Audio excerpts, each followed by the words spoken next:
शांति। 15 अक्टूबर 2024 प्रातः मुरली। ओम शांति। बाप दादा मधुबन। आज बाबा ने सुनाया, मीठे बच्चे, तुम सबकी आपस में एक मत है। तुम अपने को आत्मा समझ एक बाप को याद करते हो तो सब भूत भाग जाते हैं। मीठे बच्चे, तुम सबकी आपस में एक मत है। तुम अपने को आत्मा समझ एक बाप को याद करते हो तो सब भूत भाग जाते हैं। आज की मुरली से बाबा ने प्रश्न किया, पद्मा पदम भाग्यशाली बनने का मुख्य आधार क्या है? पद्मा पदम भाग्यशाली बनने का मुख्य आधार क्या है? उत्तर जो बाबा सुनाते उस एक एक बात को धारण करने वाले ही पद्मा पदम भाग्यशाली बनते हैं। जज करो बाबा क्या कहते और रावण संप्रदाय वाले क्या कहते हैं। बाप जो नॉलेज देते उसे बुद्धि में रखना। सुदर्शन चक्रधारी बनना ही पद्मा पदम भाग्यशाली बनना है। इस नॉलेज से ही तुम गुणवान बन जाते हो। बाबा कहते इस नॉलेज से ही तुम क्या बन जाते हो? गुणवान बन जाते हो। ओम शांति। रूहानी बाप अंग्रेजी में कहा जाता है स्पिरिचुअल फादर।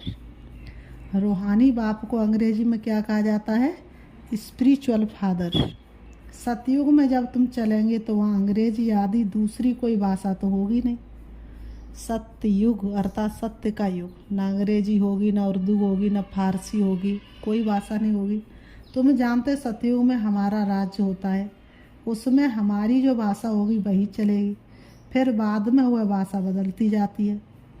अभी तो अनेक भाषा है। कितनी भाषाएं गिनती कोई कर ना सके। कोस कोस पे पानी और 4 कोस पे बाड़ी बदलती रहती है। बाबा ने कहा फिर बाद में वह भाषा बदलती जाती है। अभी तो अनेक भाषा, जैसा जैसा राजा वैसी वैसी उनकी भाषा चलती है। अब ये तो सब तो बाबा कहते फिर बाद में ये भाषा बदलती जाती हैं। अभी तो अनेक भाषाएं, जैसा जैसा राजा वैसी वैसी उनकी भाषा चलती है। अब ये तो सब बच्चे जानते, सब सेंटर्स पर भी जो बच्चे हैं उनकी है एक मत। अपने को आत्मा समझना है और एक बाप को याद करना है ताकि भूत सब भाग जाए। बाप है पतित पावन, समझना है। और एक बाबा ने कहा 5 भूतों की तो सब में प्रवेशता है। आत्मा में ही भूतों की प्रवेशता होती है। फिर इन भूतों अथवा विकारों का नाम भी लगाया जाता है। देह, अभिमान, काम, क्रोध आदि। ऐसे नहीं कि सर्वव्यापी कोई ईश्वर है।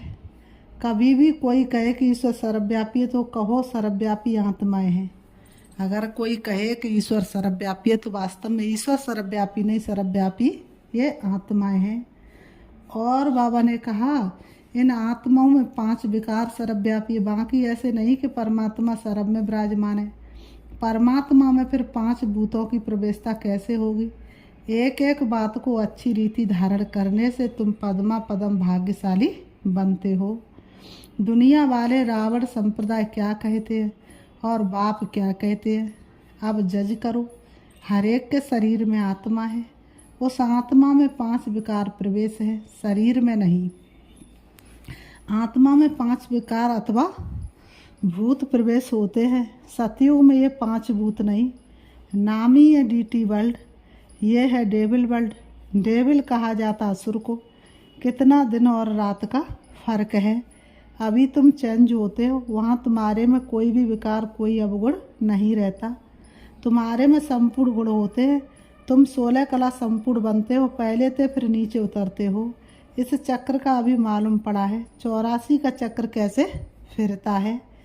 बाबा कहते हम आत्मा को स्वद का दर्शन हुआ है, अर्थात इस चक्र का नॉलेज हुआ है। उठते बैठते चलते तुमको ये नॉलेज बुद्धि में रखना है। बाप नॉलेज पढ़ाते, ये रूहानी नॉलेज बाप भारत में ही आकर देते हैं। कहते हैं ना हमारा भारत, वास्तव में हिंदुस्तान कहना तो रॉन्ग है। तुम जानते भारत जब स्वर्ग था तो सिर्फ हमारा ही राज्य था और कोई धर्म नहीं था। न्यू वर्ल्ड थी, नई दिल्ली कहते हैं ना। दिल्ली का नाम असल दिल्ली नहीं था, परिस्तान कहते थे। कब? सतयुग त्रेता में परिस्तान थी, अर्थात ये परियों का स्थान था। लेकिन अब क्या हो गया? परियों का स्थान तो अब कोई नहीं, कहीं नहीं है। वास्तव में 5 विकार आने से चारों तरफ हाहाकार मच जाता है।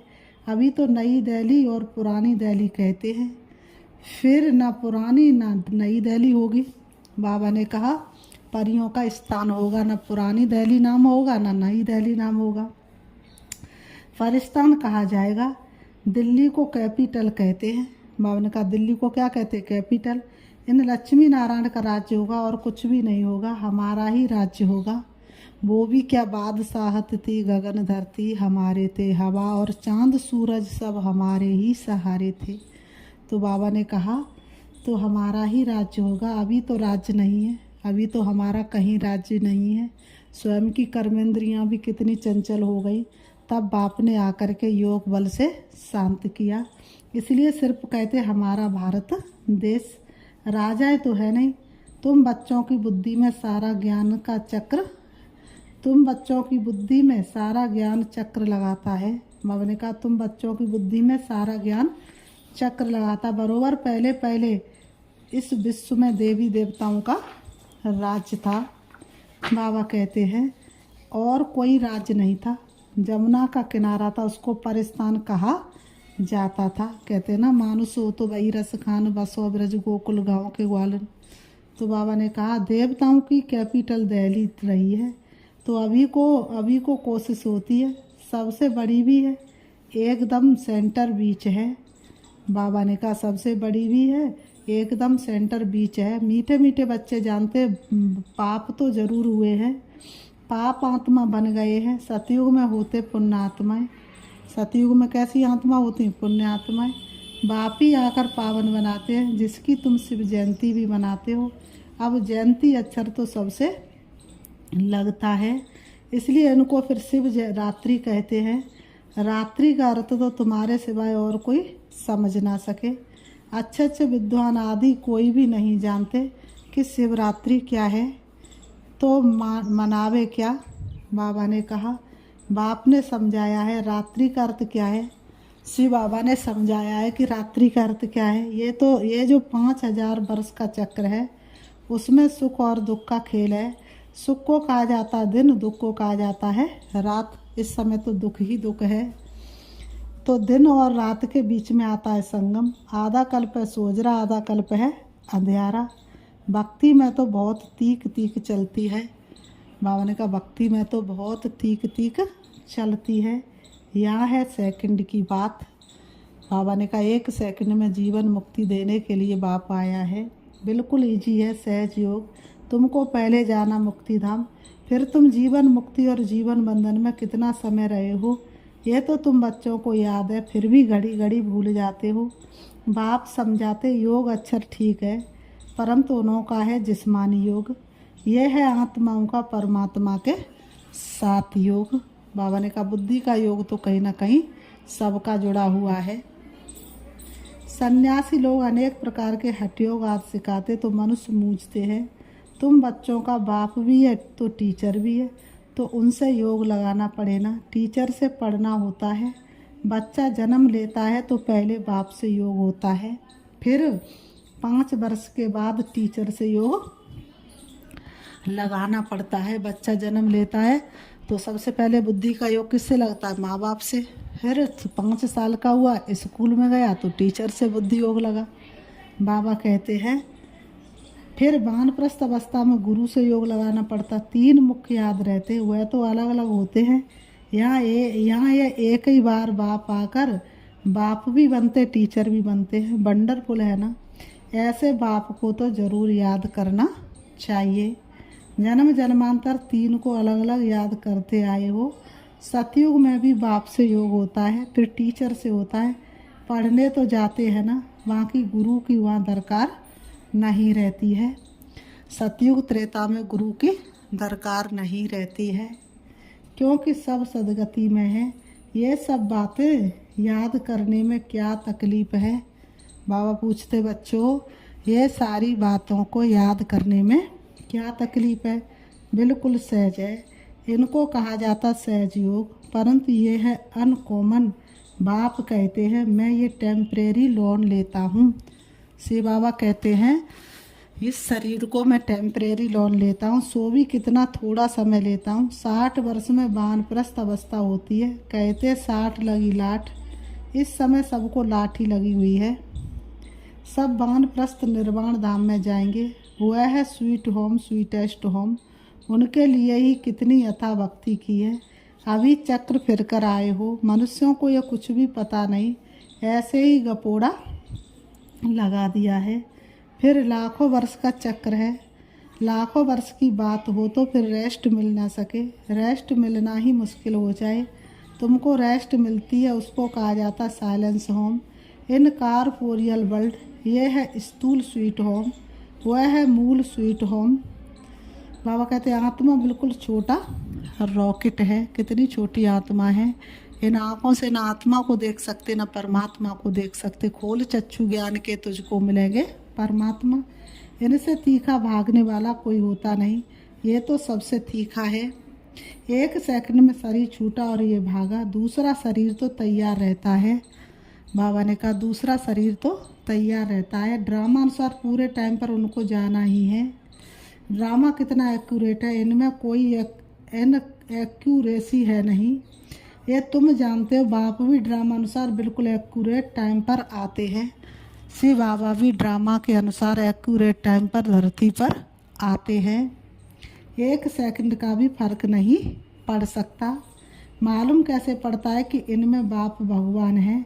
जब नॉलेज देते हैं, बच्चों को बैठ समझाते। शिवरात्रि भी मनाते हैं ना, लेकिन भक्तों से पूछो शिवरात्रि क्यों मनाते, शिव कौन है, कहाँ का रहने वाला, तो कह देते शिव शंकर एक ही है। लेकिन भगवान ही आकर के ये सच्ची नॉलेज सुनाते। शिव शंकर में बहुत बड़ा अंतर है। मैं शिव कब कैसे आता हूँ वह तुमको तो पता नहीं है। बाबा कहते तुमको तो एक्यूरेट पता नहीं है। शिवरात्रि कृष्ण रात्रि मनाते हैं। शिव परमात्मा रात्रि में आते हैं। और तो कृष्ण की आत्मा भी देखो इस समय रात्रि में है। तो बाबा ने कहा मनाते तो रहते, राम की नहीं मनाते हैं। शिव की मनाएंगे, कृष्ण की मनाएंगे, क्योंकि फर्क पड़ गया ना। शिवरात्रि के साथ श्री कृष्ण की भी रात्रि मना लेते हैं, परंतु जानते कुछ भी नहीं। भक्तों को पता कुछ भी नहीं। शिव की मनाएंगे, कृष्ण की भी मनाएंगे, लेकिन राम की नहीं मनाएंगे। राम की नवमी मनाएंगे। यहाँ है ही आसुरी रावण राज्य। ये समझने की बात है। ये तो है बाबा। बूढ़े को बाबा कहेंगे। बाबा ने कहा ये तो है बाबा। बूढ़े को क्या कहेंगे बाबा। छोटे बच्चे को बाबा थोड़ी कहेंगे। कोई कोई लब से भी बच्चे को बाबा कह देते, तो उन्होंने भी श्री कृष्ण को लब से कह दिया है। बाबा तो तब कहा जाता है जब बड़े हो, और फिर जब बच्चे पैदा करते हो। श्री कृष्ण खुद ही प्रिंस है। और उनका श्री कृष्ण तो खुद ही सतयुग का राजकुमार है। उसको लोग बाबा कैसे कह सकते हैं। बाबा ने कहा उनको बच्चे कहाँ से आए। बाप कहते ही है मैं बुजुर्ग के तन में आता हूँ। बाबा ने कहा शास्त्रों में भी है, परंतु शास्त्रों की सब बातें एक्यूरेट नहीं होती है। कोई कोई बात ठीक है। ब्रह्मा की आयु माना प्रजापिता ब्रह्मा की आयु कहेंगे। बाबा ने कहा वह तो जरूर इस समय होगा। प्रजा का पिता तो इस समय बनेगा ना। प्रजा अर्थात ब्रह्मा के मुख के द्वारा ब्राह्मण पैदा हुए, तो इस समय प्रजा पैदा हो रही है ना। ब्रह्मा की आयु मृत्यु लोक में खत्म होगी। ये कोई अमर लोक नहीं है। इनको कहा जाता है पुरुषोत्तम संगम युग। किसका संग, आत्मा परमात्मा का। ये सिवाय तुम बच्चों के और कोई की बुद्धि में नहीं हो सकता। बाप बैठ बताते मीठे मीठे बच्चों तुम अपने जन्मों को नहीं जानते, हम बतलाते हैं। बाबा कहते तुम अपने जन्मों को नहीं जानते, हम बतलाते हैं कि तुम 84 जन्म लेते हो।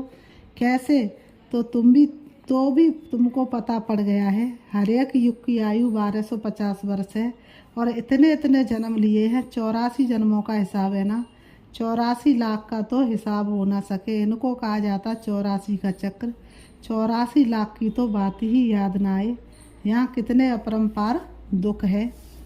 इस दुनिया में कितने अपरंपार दुख हैं। दुख की कोई सीमा नहीं। कैसे दुख देने वाले बच्चे पैदा होते रहते। इसको कहा जाता घोर नरक, बिल्कुल छीछी दुनिया। तुम बच्चे जानते अभी हम नई दुनिया में जाने के लिए तैयारी कर रहे हैं।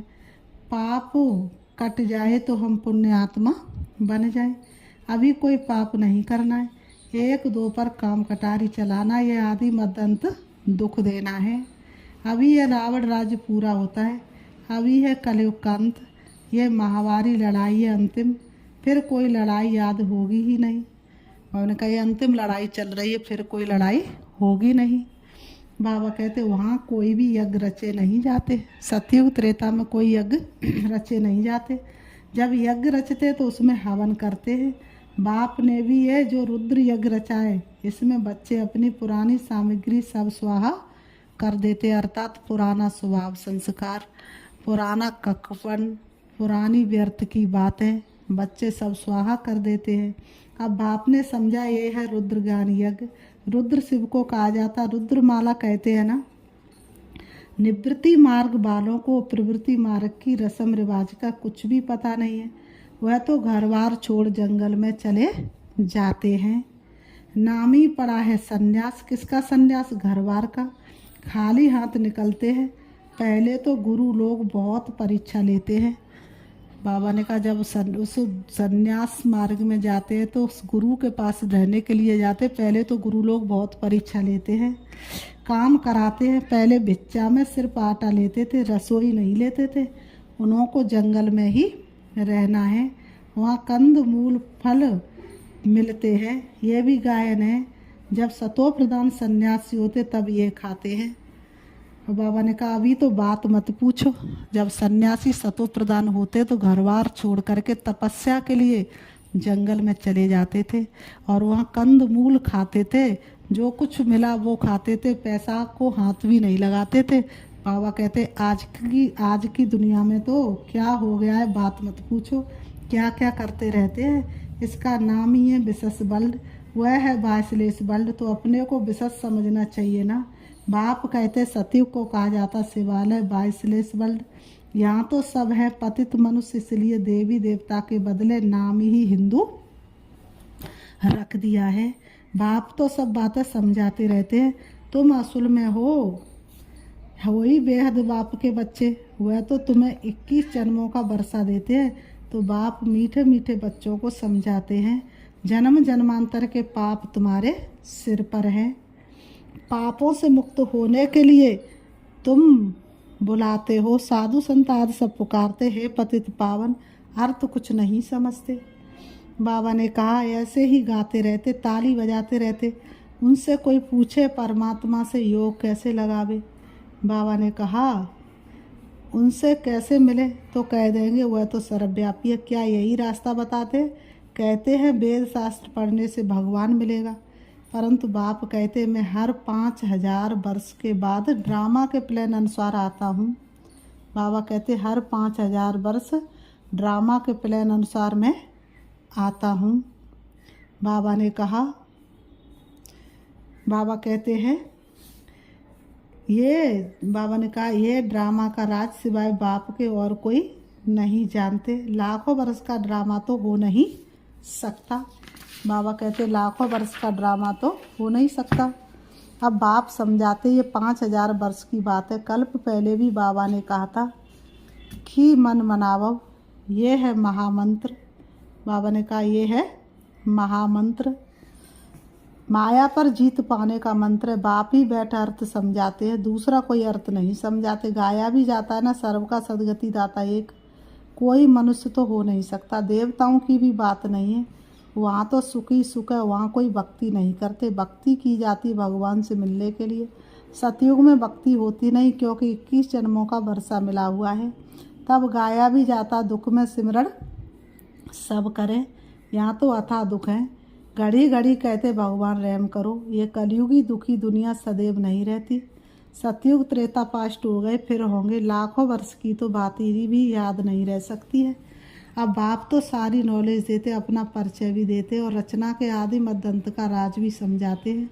5000 वर्ष की बात है।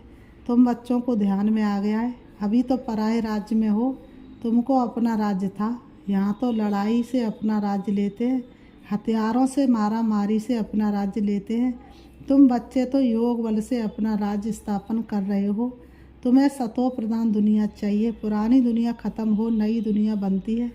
इसको कहा जाता है कलयुग पुरानी दुनिया, सतयुग है नई दुनिया।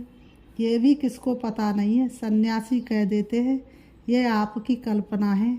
यहाँ ही बाबा ने कहा सन्यासी कह देते ये तो तुम्हारी कल्पना है। सतयुग है, यहाँ ही कलयुग है।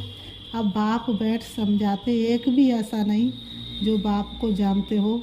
अगर कोई जानता होता तो परिचय देता। सतयुग त्रेता क्या चीज़ है किसको समझ में थोड़े ही आता है। तुम बच्चों को बाप अच्छी रीति समझाते रहते हैं। बाप ही सब कुछ जानते, जानी जाननहार अर्थात नॉलेजफुल है। मनुष्य सृष्टि का बीज रूप है, ज्ञान का सागर, सुख का सागर है। उनसे ही हमको वर्षा मिलना है। बाप नॉलेज में आप समान बनाते हैं। फिर बाबा कहते हैं, अच्छा मीठे मीठे सिकीलते बच्चों प्रति माता पिता बाप दादा का याद प्यार और गुड मॉर्निंग। रूहानी बाप की रूहानी बच्चों को नमस्ते। हम रूहानी बच्चों की रूहानी बाप दादा को याद प्यार और नमस्ते नमस्ते नमस्ते नमस्ते। धारणा के लिए मुख्य सार नंबर 1, ये पापों से मुक्त होने का समय है। अभी कोई पाप नहीं करना, संगम का एक पल भी खोना नहीं और बीज गलत कर्मों के बोना नहीं। पुरानी सब सामग्री से रुद्र यज्ञ में स्वाहा करनी है। नंबर 2, अभी वानप्रस्थ अवस्था है, इसलिए बाप टीचर के साथ साथ सदगुरु को भी याद करना है। स्वीट होम में जाने के लिए आत्मा को सतो प्रधान पावन बनाना है।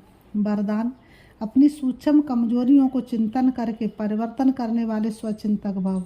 अपनी सूक्ष्म कमजोरियों को चिंतन करके परिवर्तन करने वाले स्वचिंतक भव। स्पष्टीकरण है, सिर्फ ज्ञान की पॉइंट्स रिपीट करना, सुनना व सुनाना ही स्वचिंतन नहीं है, लेकिन स्वचिंतन अर्थात अपनी सूक्ष्म कमजोरियों को, अपनी छोटी छोटी गलतियों को चिंतन करके मिटाना, परिवर्तन करना, यही है स्वचिंतक बनना।